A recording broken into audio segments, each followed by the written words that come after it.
This week's episode is all about the miniatures and not just the ones that we saw at the LVO livestream. I also want to talk about the Armies of the Veil Touched from MiniWarGaming. I'm Angela, you're watching Hobby Night, and let's go ahead and jump into this week's hobby news.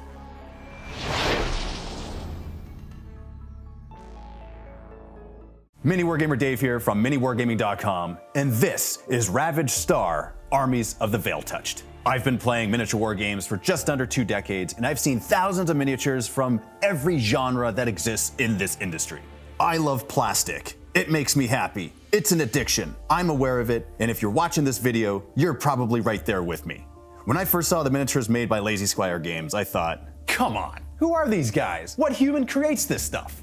I saw their renders and I thought, they're spectacular, but what do the minis look like in real life? And then when I actually saw one of the minis in real life, I thought, what is this? This much awesomeness is not allowed to be in one game. So when I had the opportunity to work with them, and they asked me if I could make any miniatures I wanted, what would I create? I told them I want to make proxies to play in my favorite miniature war game. But I didn't just want to copy what had already been done. I wanted to make something unique, something scarier, more menacing, an army that looked like it had been to hell and back. Once loyal soldiers of the Vanguard, the Veil Touched are corrupted soldiers, hell-bent on destroying any and every planet within their vast reach. But based on the enthusiastic feedback and onslaught of support this project has earned, we listened and gave you what you asked for. More. Take a look at this master. It's a pre-production model used to make molds. The detail is outstanding. I couldn't be happier with it. There are now over 130 Ravaged Star miniatures for you to add to your collection. And we have even more surprises that'll be revealed each day during the campaign. Click back this project now, take a look at what you're gonna get. Happy wargaming and enjoy yourself. Let's start by talking about those new models from MiniWarGaming. In fact, I just found out about this campaign myself, and I'm super stoked about it because they are gorgeous. If you are looking for a way to supplement your Chaos armies, whether it be in Warhammer 40k or other sci-fi miniature war games that have Chaos things in them, then the Ravaged Star Armies of the Veil Touched might be perfect for you. There are 2 days left for you to jump in on this campaign and get your hands on some gorgeous Chaos-themed models. Now, these are Veil-touched models, is how they're referring to them, but they basically are representations of some of the Chaos models that you can get from Games Workshop, which I love because there's a lot of female variants in this set, and I think that's really, really cool. In fact, we'll get to some of my favorites here in a second. Now, I really think this is a cool deal. You can get a range of the models from about 119 USD and up, and you can even get one full bundle that allows you to get all 4 of the 4 main packs that you can actually get with this set. There is the Veil Touched War Pack, the Dominaran War Pack, the Armored Carnage War Pack, and then the Horrors of the Veil War Pack. There's lots of good stuff in each of these, but I really want to talk about some of my favorites because there's some particularly cool models in this that I just absolutely love. Plus, I have some general compliments that I just want to give to Dave and the MiniWarGaming team as they designed these models. So let's start talking about some of my favorites. First off, there is Lord Tyrak on a Breacher, which just looks amazing. Like, not only is the scale of the model really cool, the Breacher is this massive creature, and then the model on top, the rider, Lord Tyrak, is just really proportionally just designed well, and I love how it looks. Plus, as a painter, it's really exciting to me to want to paint because not only is there like a ton of just heavy, chonky armor designs in this entire line, but on this model in particular, but you also get some nice exposed fleshy bits because of the Breacher, which gives you a lot of opportunity to play and do a bunch of different things, use a lot of different techniques, which I really like to do as a painter. So that one's pretty darn cool. Speaking of really cool models with a lot of intricate detail that I just really, really want to paint, Yashara, Shepherd of the Damned. She looks so badass. The pose is a little bit stiff because she's just sort of walking forward, but she does look like a total boss just like walking over that carcass that's on her base. It is a stunning model. She's absolutely insanely detailed, and I really just want to take a dry brush to those wings. They're big, thick, and chonky, and I just think a cool dry brush like texture on them would look amazing, and then maybe glaze some color over top. But really, she looks awesome, and I really want to paint her. Speaking of the female models, because I did mention that I liked a lot of them, there's the entire Valkyrie line, which basically looks like he took Sisters of Battle, gave them thicker, chonkier Chaos and Khorne themed armor, and just set them loose. And it's amazing. I love all of the female sculpts. They're all fantastic, including the ones that you get that are basically cultist equivalents. There's some really good designs in all of them.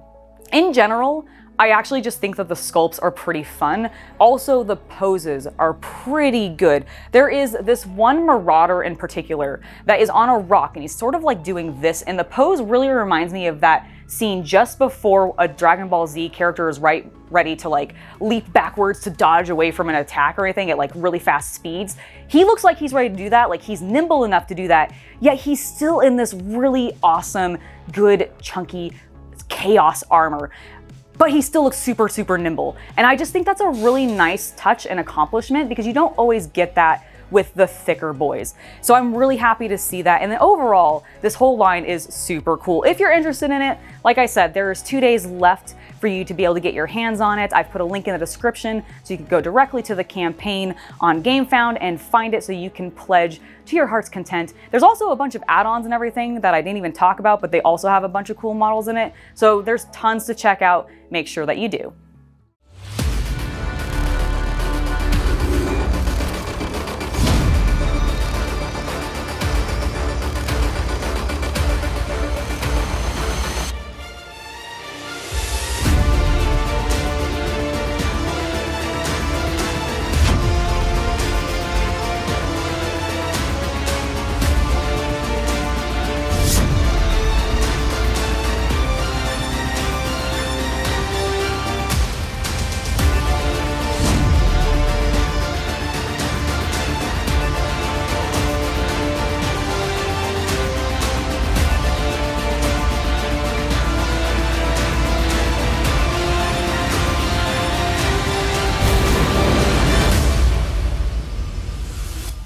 Next, let's go ahead and talk about the LVO live stream, because we got a preview of a number of new models coming our way sometime in 2022, and we're gonna start in the realm of Warhammer 40,000, because I don't know if you knew this, but the Aeldari are on their way. The Eldar, those wonderful pointy space elves, they are coming, and we finally got the full reveal of the Avatar of Khaine. Now, technically, we got this reveal 2 days prior to the LVO live stream, which I think was a response to some leaks coming out showing the entire model and GW going, crap, we should just get that out there because everybody's seeing it anyways. So it was kind of uncomfortable when they spent an exorbitant amount of time talking about the Avatar of Khaine during the live stream after the full preview had actually been shown. But it's still a really cool model to actually finally get to see. I'm hyped to paint it. I think there's a lot of fun things to play around with there. I love the flames. I think they scaled him up really well. Plus, you get a couple of different head options with him this time. There were 2 different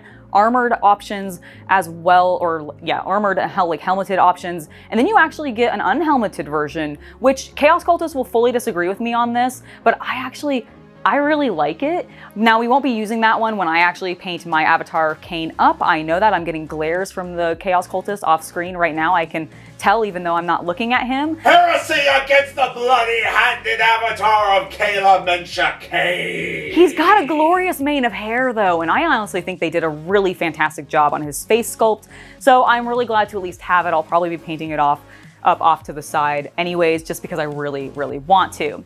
Now, the Avatar of Khaine was not the only thing we got to see, and all of you who were telling me about a month ago or at the beginning of January, maybe the end of December, I can't remember now, about how the Phoenix Lord Maugan Ra was on his way, well, you were absolutely correct, and he looks glorious, especially in his incredibly wide stance. He's got his legs so far spread, it's just really funny to me, but I really love this model. I love all of the bones. I love all of the skulls. I love his cape. It just looks fun.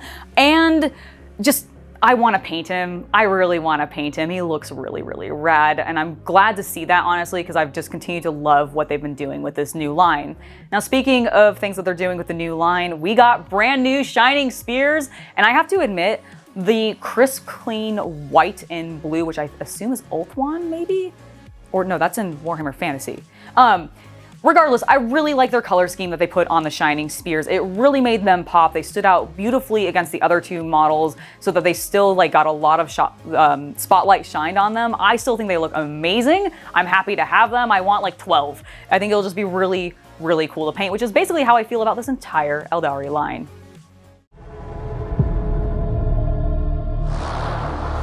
None may steal from the god of death. For too long, the elves have denied Nagash his due. It ends now. Our souls belong to us. Who will take them from our stronghold of Huronka? A host of tortured spirits in service to a mad god? No walls bar our way. With my craven throne guard by my side, I shall have victory. Craven by name, craven by nature.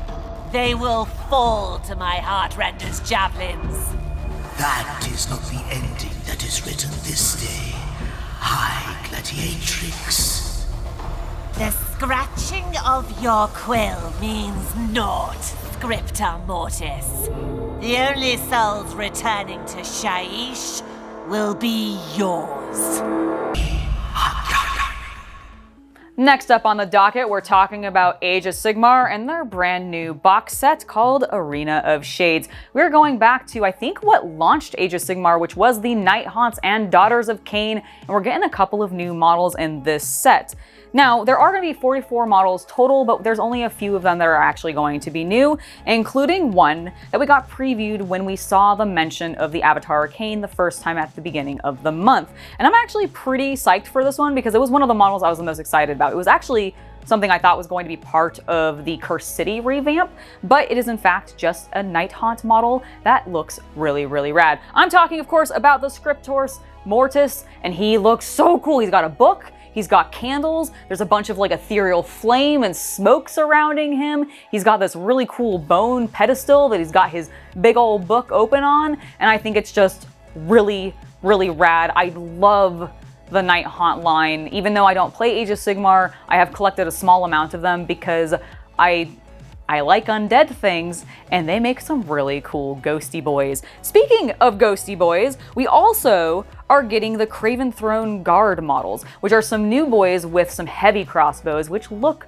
pretty spectacular, if I say so myself. Now, the other very cool new model that we're getting in this lineup is for the Daughters of Khaine, of course, and that is the High Gladiatrix, and she is so cool. I love the dynamism of the whip wrapping around her. And I know that there is a particular model in the Night Haunt line that has like roses wrapping around her. And I don't know if this was intentionally a juxtaposition of those two designs, but in my head, I've accepted it. And I really, really enjoy that about her. And I just think she's gonna be really cool to paint. Plus, I love the actual face sculpt for this model. I think they've really stepped up their game recently with some of their faces, and or I'm just noticing that they're doing a better job suddenly, because I love it and I really want to paint it, which is rare for me because normally I like the helmeted heads a lot more.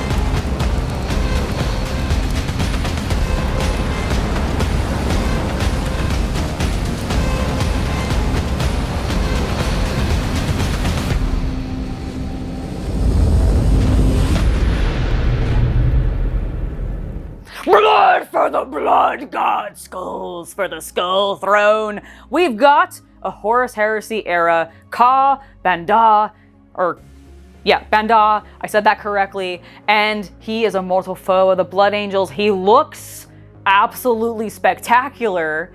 And I'm really sad that he's a Forge World model and not just more readily available at, the Games Workshop site, because that means, my local game store can actually get him in on a consistent basis and not have to go through hoops and ladders to get him, because I actually don't think they can order from Forge World.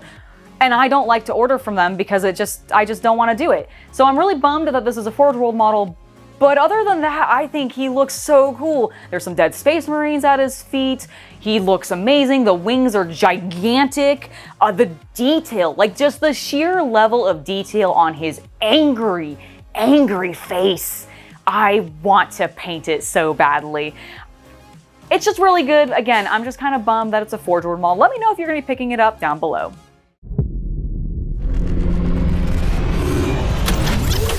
Pirates. What's cooler than pirates? We all know these booty-loving buccaneers, the terrors of the high seas, are the ultimate in cool. But what happens if you use a complex scientific method to combine them with other things that are just as cool? Well, we at Games Workshop believe the results speak for themselves.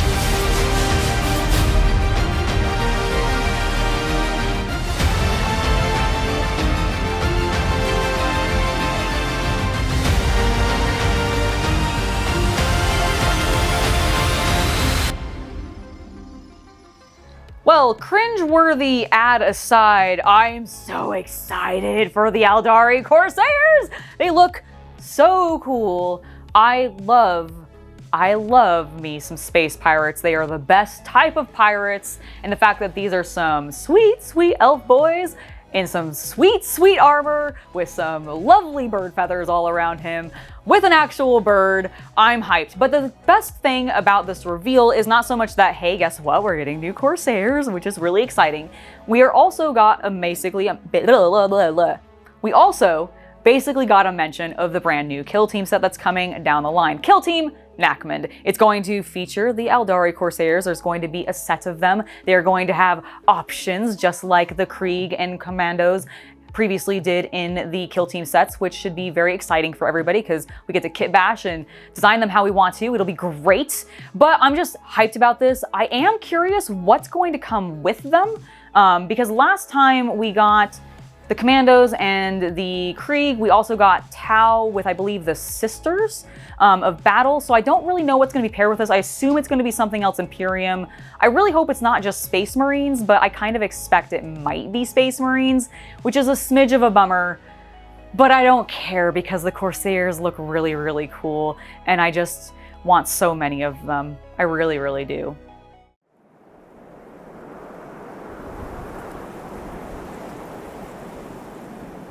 On Necromunda, they say Lord Helmar sees everything. But in the Ash Wastes, we know that's a lie.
Wastes decide who lives and dies.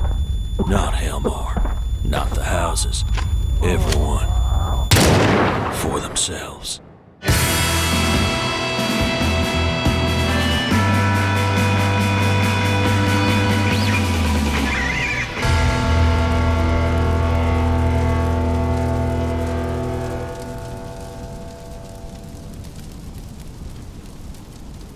We went from one trailer that I really didn't like to one that I actually liked a lot because I like the introduction of the comic, like, scene in there with this Necromunda ad. So we are getting something brand new for Necromunda, and frankly, it has me intrigued because I don't really know much about it, and I want to know more. We've got Necromunda Ash Wastes, which seems like they're going to be bringing vehicles into the Necromunda landscape, which I am very intrigued by. I don't know if this means that they're going to be bringing in the gameplay style like Gorka Morka did with the orcs, but they're just going to have it be a bunch of Imperial vehicles, which could be very cool because we could get some like unique hover vehicles.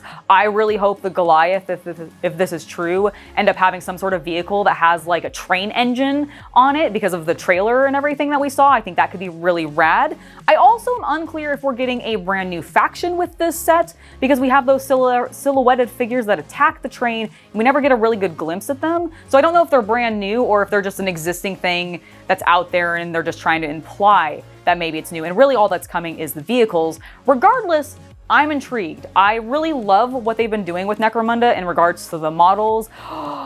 This might be a really good reason to pick up that market set now that I thought about it, because then if there's vehicles, they could drive through the market and destroy it and imagine the mayhem. It could be so cool. So I'm actually pretty hyped about this, even though I know really not a whole lot about it. But I look forward to when GW tells us more.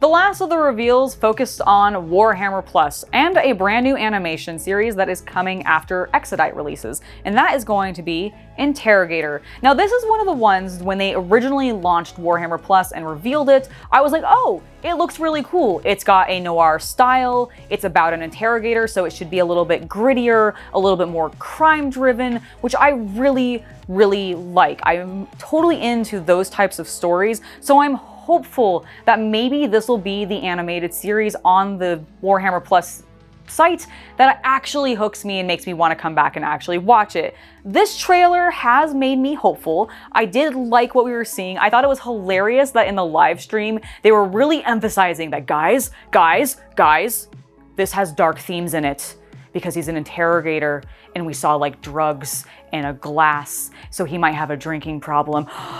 Shield your children.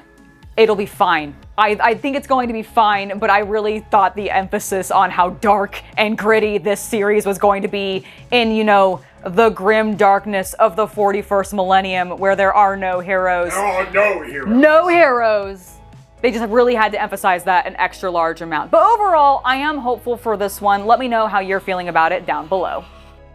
Now, the news is not all miniatures or all reveals from the LVO. I do have a little bit of news for the competitive scene because Games Workshop has officially partnered with ITC to host events. They're sponsoring them essentially, and it seems like big changes are coming, including the fact that everybody that participates now in the ITC will be earning ITC points. We don't know what this means, how they will be spent, or what they get you, but hey, you're gonna be earning them, so that's cool.